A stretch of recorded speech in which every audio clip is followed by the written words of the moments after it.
E aí, sabe aquela cena clássica de uma criança super concentrada montando um quebra-cabeça?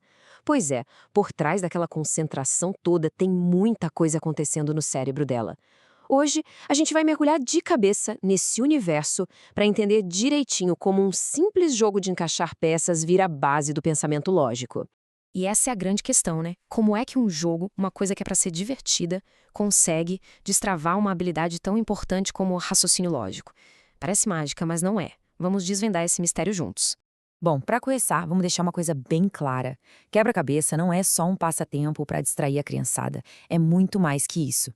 Pensa neles como as primeiras ferramentas de ginástica para o cérebro. Desde bem cedinho, eles ensinam sobre sequência, como resolver um perrengue e o principal, como pensar de forma lógica. E para isso ficar menos abstrato e mais pé no chão, nada como uma boa história, né? Então, bora acompanhar uma pequena jornada de aprendizado para ver como isso tudo funciona na prática. E os nossos guias nessa aventura não ser dois pequenos aprendizes. Quero apresentar para todo mundo o Heitor e o Aquiles. São eles que vão mostrar para gente como a mágica do aprendizado acontece no dia a dia. Então, primeiro, vamos conhecer o Heitor.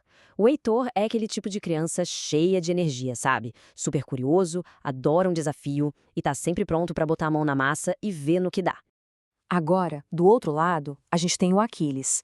Ele já é mais na dele, sabe? É o grande observador da dupla. Tem um olho de lince para pegar os detalhes que ninguém mais vê. É uma habilidade bem diferente da do Heitor, mas olha, vocês vão ver como ela é fundamental. Beleza, personagens apresentados. Então, vamos para a primeira missão deles. Parece simples, mas é a base de tudo: observar e combinar. O desafio? Eles têm um quebra-cabeça de pavão com uma peça faltando. A tarefa é usar só o poder da observação para achar qual peça se encaixa ali. E é aí que entra a tal da observação. O que é isso na prática? É simplesmente parar e olhar com atenção. Olhar para o espaço vazio, olhar para as peças que estão soltas, é esse primeiro passo que permite que o cérebro comece a identificar padrões e, claro, a achar a solução. E como eles fazem isso? Bom, existe um método, uma lógica por trás. Primeiro passo, dá aquela olhada geral na imagem para entender o contexto. Segundo, pegar a peça solta e analisar bem o formato, as cores. E por último, o grande finale, achar o único lugarzinho onde ela vai encaixar como uma luva. E não é que eles conseguiram, acharam a peça. Pode até parecer uma coisinha boba, mas essa pequena vitória, ela é gigante. É ela que cria confiança, aquele sentimento de eu consigo, que prepara a criança para desafios maiores. Ok, a observação já está dominada. Agora é hora de subir o nível do jogo. O desafio muda. Não é mais só achar uma peça perdida. Agora eles precisam ordenar várias peças para montar a imagem inteira do tigre. E a frase que define esse novo desafio é essa aí: colocar as peças na ordem correta. Percebe a diferença? Não é só encaixar de qualquer jeito. Agora a lógica de sequência, de começo, meio e fim, entra com tudo na brincadeira. E para começar com calma, o desafio é com 4 peças. É um número ótimo, sabe? Dá para introduzir a ideia de sequência sem ser tão difícil a ponto de frustrar.